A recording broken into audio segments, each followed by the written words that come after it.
Hi hello welcome to Tamil movie reviews. இன்றைக்கி நம்ம எந்த படத்தை பற்றி பார்க்க போகிறோன்னா, ஒரு தமிழ் காமெடி ரொமான்ஸ் மூவி பார்க்க போகிறோம். படத்தோட பேர் வந்து நீக், நிலவுக்கு என் மேல் என்னடி கோபம். இந்த படத்தோட டைரக்டர் யாருன்னா தனுஷ், ரைட்டரும் அவர் தான். அப்புறம் வந்து ப்ரொடியூஸ் பண்ணது வந்து யாருன்னா தனுஷ், கஸ்தூரி ராஜா, விஜயலக்ஷ்மி கஸ்தூரி இவங்கள தான் பண்ணியிருக்காங்க.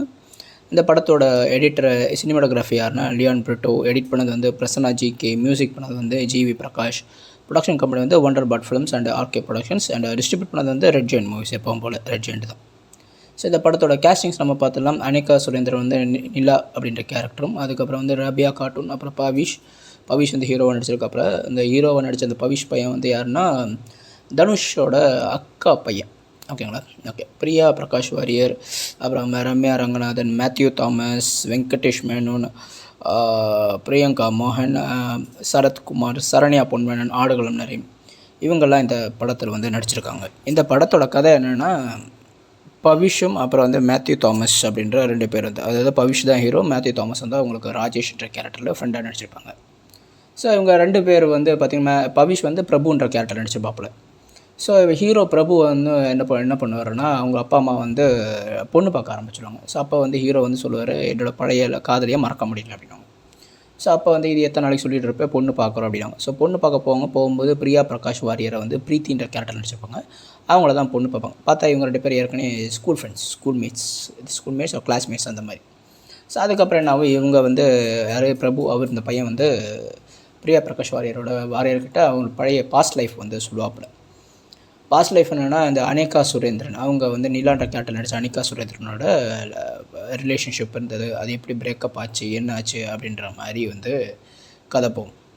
ஸோ அதை வந்து கடைசியாக வந்து என்ன காட்டுவாங்கன்னா, அதுக்கப்புறம் வந்து இப்போ அதுக்கப்புறம் வந்து அனிகா சுரேந்திரன் வந்து கல்யாணத்துக்கு இவர் போவார், எக்ஸ் கேர்ள் ஃப்ரெண்ட் கல்யாணத்துக்கு போவார். அங்கே வந்து ரம்யா ரங்கநாதன் அப்படின்ற கேரக்டரில் வர ஒரு பொண்ணை வந்து மீட் பண்ணுவாப்பில். ரம்யா ரங்கநாதனா? ஆமாம், ரம்யா ரங்கநாதன். அதான் நிறைய இன்ஸ்டாகிராமில் டான்ஸ் விடுவாங்களே, அந்த பொண்ணை மீட் பண்ணுவாங்க. ஸோ இப்போ தான் கடைசியாக இது எங்கே போய் முடியும்னா, எக்ஸ் கேர்ள் ஃப்ரெண்டான அனிகா சுரேந்திரன் வந்து கல்யாணத்தை நிறுத்தி பிரபுவை வந்து ஃபாலோ பண்ணி ஏர்போர்ட்டில் வருவாங்க. அதுக்கப்புறம் ரம்யா ரங்கநாதன் வந்து பிரபுவை பிடிக்கும் அப்படின்றனால அவங்க ஃபாலோ பண்ணிட்டு வருவாங்க.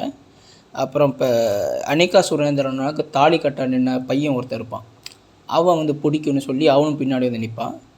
ஸோ இது என்ன மாதிரியான போக்குன்னு எனக்கு புரியல. ஸோ இப்படி தான் வந்து படம் போகுது. ஸோ இது தான் கடைசியாக வந்து இப்படி தான் கிடக்கும். ஸோ அவங்க லைஃப்பில் என்ன ஆச்சு இப்போ இருக்க யங்ஸ் ஜெனரேஷனில், ஸோ அவங்க பாஸ்ட் லைஃப் பற்றி சொல்லுவாங்க. ஸோ அதுக்கப்புறம் அவளை பிரியா வாரியரை கல்யாணம் பண்ணறா இல்லையா அப்படின்றது செகண்ட் பார்ட்டில் வந்து காட்டுவாங்க. அவ்வளோதான், படம் வேறு ஒன்றும் இல்லை. ஸோ இந்த படம் வந்து பார்த்திங்கன்னா, படத்தில் பாசிட்டிவ் நெகட்டிவ் நம்ம சொல்கிறதுக்கு ஒன்றும் இல்லை, சும்மாடி ஜாலியாக ஒரு ஃபன்னாக பார்த்துட்டு போகலாம் தான். படத்தில் வந்து இது என்னென்னா, இது வந்து ஏற்கனவே வந்து பார்த்திங்கன்னா, இதுக்கு முன்னாடி வந்து ஒரு படம், என்னது ட்ராகன் ஒரு படம், அது ஒரு குப்பை படம் என்னை பொறுத்த வரைக்கும், அப்படி தான் சொல்ல முடியும். அந்த படத்தில் வந்து ஊதாரியாக சுற்றுறது அப்படின்னு காமிச்சானுங்க, அது ஒரு பக்கம். இந்த படத்தில் என்னடான்னா, எப்படி ஊர் மேய்ஞ்சி தெரியலாம் அப்படின்றது இது ஒரு பக்கம். ஏதோ ஒரு லவ் 2 லவ்வாக இருந்தால் கூட சரி, ஓகே. இது வந்து என்ன, கல்யாணம் பண்ணுற நேரத்தில் அவன் தாலி வேண்டான்னு அறுத்து போட்டுட்டு அதுக்கப்புறம் அவனே திரும்ப வந்து அனிகா சுரேந்திரன் பின்னாடி வந்து ஃபாலோ பண்ணுறது, அதுக்கு பேசாமல் அவன் கல்யாணமே பண்ணிட்டு போயிருக்கலாம்.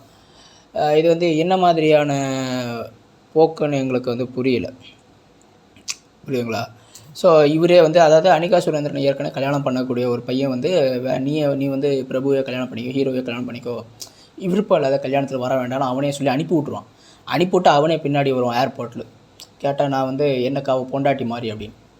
இல்லை, சுத்த பைத்தியகாரத்தனமாக இருக்குது. படம் பார்க்கல, அப்படியே சும்மா இருந்து. பசங்க வந்து ஆக்டிங் வந்து அவ்வளோவா வரலை, சரிங்களா? சரி, எனக்கு தெரிஞ்ச ரம்யா ரங்கநாதன் அந்த பொண்ணு மட்டும் வந்து ஓகே பரவாயில்ல நடிச்சிருக்கு. மற்றபடி அவ்வளோவா பெருசாக வேறு ஒரு ஆக்டிங்கில். அனிகா சுரேந்தர்லாம் பார்க்க இன்னும் அந்த பால்வாடி குழந்தை முகம் தான் இருக்குது. பையன் வந்து இப்போ தான் ஆரம்பத்தில் நடித்தேன், போக பிக்கப் போயிடுவான் போல இருக்குது. எப்போவுமே தனுஷோட ஒண்டர் பாட் பிக்சர்ஸ் தான் வந்து பண்ணியிருக்காங்க. தனுஷ் தான் டேரக்டர், எல்லாமே ப்ரொடியூசரும் அவர் தான், டேரக்டரும் அவர் தான்.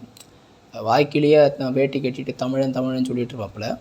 இதில் நடித்த எல்லாருமே மலையாளி தான். ஈவன் தோ தனுஷே வந்து ஒரு தெலுங்கு கம்யூனிட்டி சார்ந்தது, அது எந்த கேஸ்ட் நான் சொல்ல பார்ப்பல. ஸோ தனுஷே வந்து தெலுங்கு கம்யூனிட்டி தான்.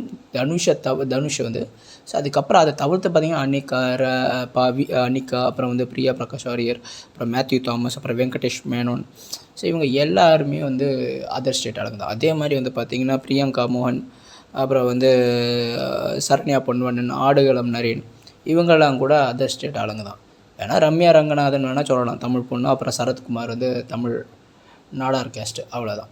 மற்றபடி பவிஷும் தெலுங்கு மாதிரி தான். அப்புறம் ராபியா கார்ட்டூன், அவங்களும் தமிழாக இருக்க வாய்ப்பில்லை, பேரை பார்த்தாலே தெரியுது. ஸோ இது பேச வாய்க்கடியே வேட்டி போட்டுட்டு ஒவ்வொரு ஸ்டேஜாக ஒவ்வொரு மேடையில் ஒவ்வொரு ஃபங்க்ஷன்லன்னு தமிழன் கத்திக்கிட்டு இல்லை எத்தனை தமிழர்களுக்கு வாய்ப்பு கொடுத்தான்னு தெரில. இப்போ அடுத்து புது ஹீரோ, இப்போ மேத்யூ தாமஸ்லாம் வந்து பார்த்திங்கன்னா கேரளாவில் பெரிய ஆள் தான்.